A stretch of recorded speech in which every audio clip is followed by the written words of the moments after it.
বিসমিল্লাহির রহমানির রহিম।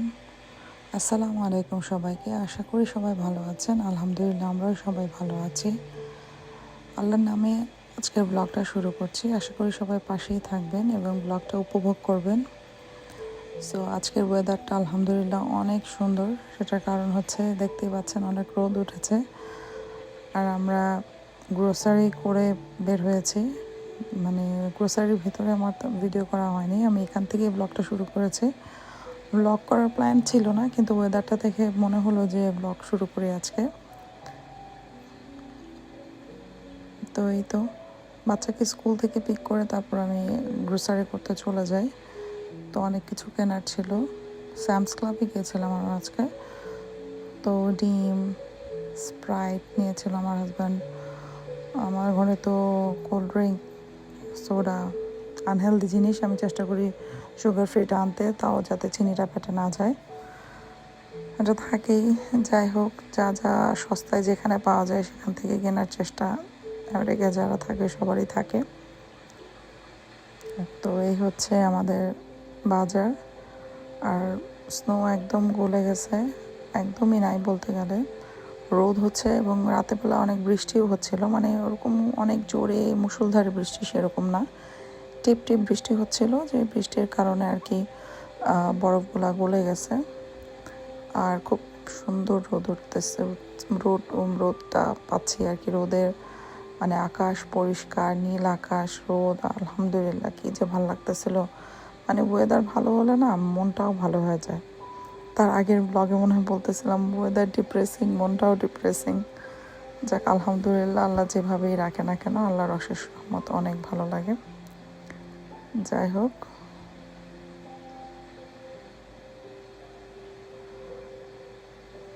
এখানে হচ্ছে জুস, তারপর কি চালের বস্তা, জেসমিন রাইস নিয়েছিলাম একটা। আমার ঘরে সুশি খাওয়া হয়, তো জেসমিন রাইসটা স্টিকি, বাট আমারটা টেস্টটা খুব ভালো লাগে,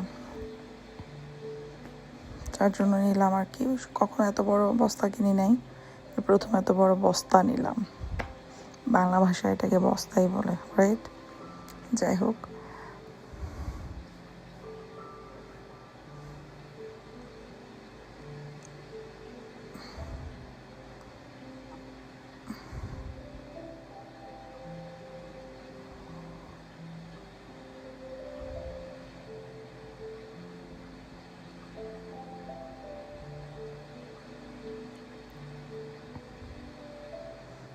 দেখেন কি ভাল লাগতেছে, তাই না?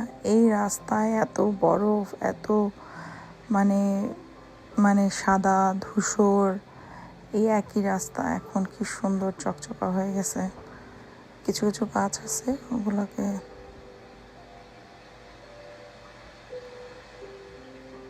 এখানে, এগুলোকে কি গাছ বলে আমি জানি না। এই গাছগুলো মানে পাতা ঝরে না, যার কারণে গাছগুলো এখনো কি সুন্দর লাগতেছে। আর বাকি যেগুলো পাতা ঝরে ওগুলো তো পাতা ঝরে গেছে, কিন্তু তারপরও আলহামদুলিল্লাহ ভালো লাগতেছে।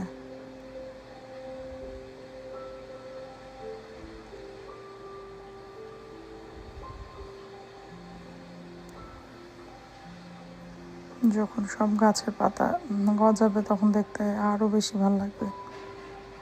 মানে ওদের ভালো হওয়ার পর সাথে সাথে মনে হইতেছে যে কি করব, কোথায় যাব। যাই হোক,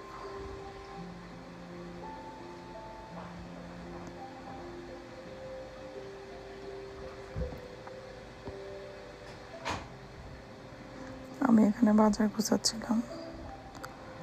আর এখানে কিন্তু শুধু এক জায়গায় গ্রোসারি না, আমরা আরেক জায়গায় বাজার করতে গেছিলাম। ওয়ালমার্টে যেসব জিনিস আমি স্যামস ক্লাবে পাই না, ওসব জিনিস ওয়ালমার্ট থেকে কিনি। যেসব জিনিস স্যামস ক্লাবে ওয়ালমার্টে পাই না, সেটার জন্য রেস্টুরেন্ট ডিপোতে যাই, আবার দেশি গ্রোসারিতে যাই। অনেক জায়গায় ভেঙে ভেঙে বাজার করা হয়।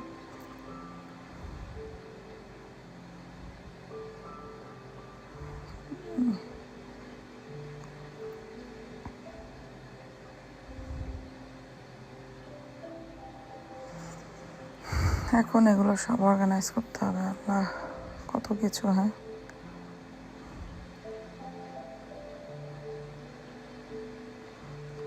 বাবারে, আমার হেল্পিং হ্যান্ডরা মাশাল্লাহ যার যার মতো সবাই চেষ্টা করতেছে হেল্প করার জন্য। আমার মেয়েটা ওই সময় ঘুমাচ্ছে, সে থাকলে সেও হেল্প করতো, কারণ সে স্কুল থেকে এসে একটা ঘুম দেয়, কারণ ও অনেক বেশি ভোরে ওঠে। আর যদি যে রাতে সেহরি খায়, সেহরি খাওয়ার পর ওরা ঘুমানো হয় না, একবারে ফজর নামাজ পড়ে রেডি হয়ে যায় স্কুলের জন্য, পরে তো স্কুলে চলে যায়। আজকের ব্লগের মধ্যে এখানে আপনারা আমার আনপ্যাক করা দেখবেন সব ধরনের গ্রোসারি। আজকে কী কী বাজার করেছে সেটা আপনাদের সাথে শেয়ার করে। আমি আগে নামাজ পড়ে আসলাম, নামাজ পড়ে এসে এবার সব কিছু গুছাবো। আমার হাতে যে বক্সটা দেখতে পাচ্ছেন এটা আমি নতুন নিলাম, এই প্রথম ট্রাই করব। আমার প্রোটিন খাওয়া বাড়া দিতে হবে, প্রোটিন ইনটেক বাড়াতে হবে। তো আমার বডি অনুযায়ী আমার প্রোটিন ইনটেক যতটুকু প্রয়োজন অতটুকু আমার করা হয় না। তো এগ হোয়াইটটাতেই তো প্রোটিন বেশি থাকে, কিন্তু এগ হোয়াইট তো খালি খেতে ভালো লাগে না। তারপরে এটাতে আমি মাশাআল্লাহ আলহামদুলিল্লাহ অনেক টাইপের অনেক কিছু করেই খাইছি, যেভাবে হোক প্রোটিন খাইতে হবে আর কি, যেটার জন্য আমি এটা নিছি। আমার ভাই আমাকে সাজেস্ট করতেছিল যে তুমি এটা নাও, এটাতে ক্যালোরি কমও আসবে, প্লাস তোমার প্রোটিন ইনটেকটাও বেড়ে যাবে।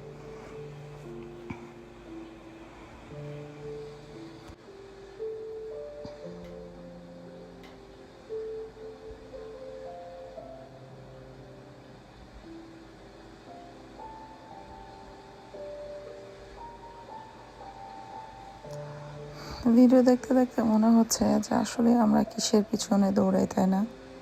প্রায় মনে হয় আমি অনেক ব্লগে কথাটা বলি, কিন্তু আসলে দৌড়ানোর কিছুই নাই, সময়ের সাথে সাথেই চলা দরকার। কারণ সামনে কি আছে এটার অপেক্ষাই করা আমাদের উচিত না। মনে হয় এটার পরে সামনে এর থেকে আরও ভালো ফিচার হবে, এর থেকে আরও বেটার জিনিস পাবো, আরও ভালো লাইফস্টাইল হবে, ভালো বাড়ি হবে, ভালো গাড়ি হবে। হ্যাঁ, ওগুলো তো অপেক্ষা সবারই থাকে, কিন্তু মনে হয় যে কী জানি আসতেছে, দৌড়াইতেছি, সামনে কী জানি আছে, কিন্তু আসলে না, সামনে আমার কাছে মনে হয় কিছুই নাই। এটাই লাইফ, একটার পরে একটা পাওয়ার চাহিদা আমাদের শেষ নাই, যে এটা পাওয়ার পর ওইটা লাগবে, ওইটা পাওয়ার পর ওইটা লাগবে।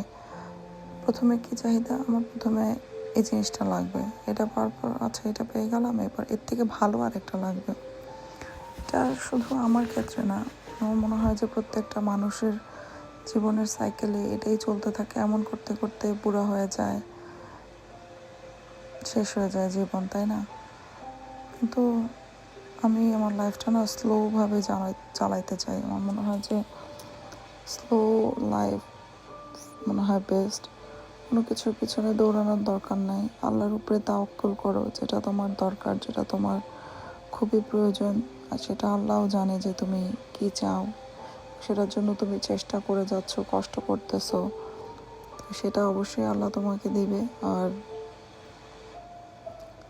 জীবনটাকে ফিল করা, লাইফটাকে ফিল করা এভাবে যে হ্যাঁ সামনে কি আছে সেটার পিছনে দৌড়ানোর কিছু নাই। মাস শেষ করতে হবে, বছর শেষ করতে হবে, তারপরে আরেকটা আসবে সেরকম কিছু না। আমি এখন এগুলো বলার মেইন কারণ কি, আমি আমার নিজেকে নিজে বলতেছি, সবাইকে বলার জন্য না, কারণ আমি নিজে ওইভাবেই দৌড়াইতেছি। আমার মনে হচ্ছে যে slow down, take a deep breath, নামাজ পড়ো, আল্লাহকে ডাকো, যে সময়টা আসলে ওই সময়টাকে এনজয় করো, এবং আল্লাহ যা ব্লেস দিছে তোমার জীবনে, কারণ পৃথিবীতে সব মানুষ তোমার মতো এত ব্লেসড না। তোমার থাকার জায়গা আছে, খাওয়ার জন্য খাবার আছে, পরার জন্য অনেক কাপড় আছে, তোমার চলাফেরার সব ব্যবস্থা তোমার আছে। তো সেটার জন্য অনেক আল্লাহর শুকরিয়া করে ওই লাইফটাকে সুন্দরভাবে পার করতে থাকো। ইনশাল্লাহ সব কিছু ঠিক হবে। এটাই জীবন, এরপরে আর কিছু নাই, এভাবেই চলতে থাকো। ওই যে দেখেন আমার বাচ্চারা খেলতেছে, ওরা খুব এনজয় করতেছে, কারণ ওয়েদারটা সেদিন খুবই ভালো। আমাদের বাসার ব্যাকইয়ার্ডে কী পাইছে না পাইছে পিছনে একটা ক্লিনিংয়ের কোনো কিছু, গার্ডেনিংয়ের কিছু। অনেক কথা বলে ফেললাম, কি বললাম আসলে বাস্তবতাটা বললাম, আমি নিজের জন্য বললাম। আমি এখানে ধুয়ে টুয়ে সব ক্লিন করে রাখছি, যতটুকু পারছি গুছাইছি আর কি। এখানে এয়ার ফ্রায়ারে ফ্রেঞ্চ ফ্রাই হতেছে, আমি মনে হয় ইফতারের আয়োজন করতেছিলাম। হ্যাঁ, চালের বস্তাটা না ওই জায়গায় কয়েকদিন পড়েছিল, আমার এখান থেকে মনে পড়লো। ও আচ্ছা আচ্ছা, মনে করছি। ইফতারি আয়োজন বলতে গেলে আমরা ইফতারি আজকে কিনে খাবো। তো ইফতারি আমার হাজব্যান্ড আমার ছেলে যে টেক্সাস থেকে চিকেন ফ্রাই নিয়ে আসছে, বলছি ফ্রেঞ্চ ফ্রাই কিনো না, বাসায় ফ্রোজেন আছে, ওটাই এয়ার ফ্রায়ার করে দেবো। তো এটাই হচ্ছে আমাদের আজকের ইফতার।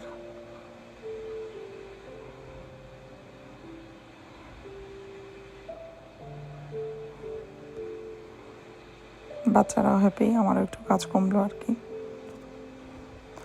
দেখেন এটার মধ্যে কি লেখা, 6-7 কি পাইছে আমি জানি না। এই 6-7 আমার ছেলে ট্যাগ এই রিসিপ্টটা রেখে দেবে, এটার মধ্যে 6-7 কীভাবে 6-7 হলো, সে খুব হ্যাপি।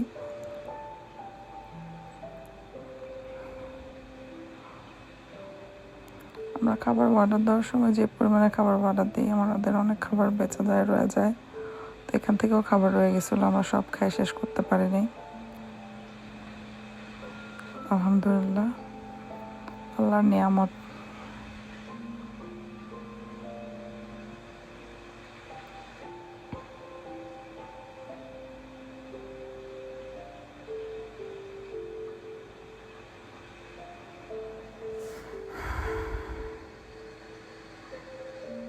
এখানে কি চলতেছিল?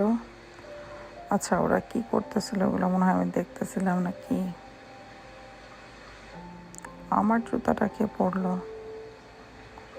বাবা মনে হয় বাইরে কিছু করতেছে, ওটাই আমার ছিল। ও আচ্ছা, পরের দিন সকালে গার্বেজ নেবে, তো গার্বেজ রোডের সামনে গার্বেজ ক্যানগুলো রাখতে হবে, সেটাই সে রাখতে গেছে।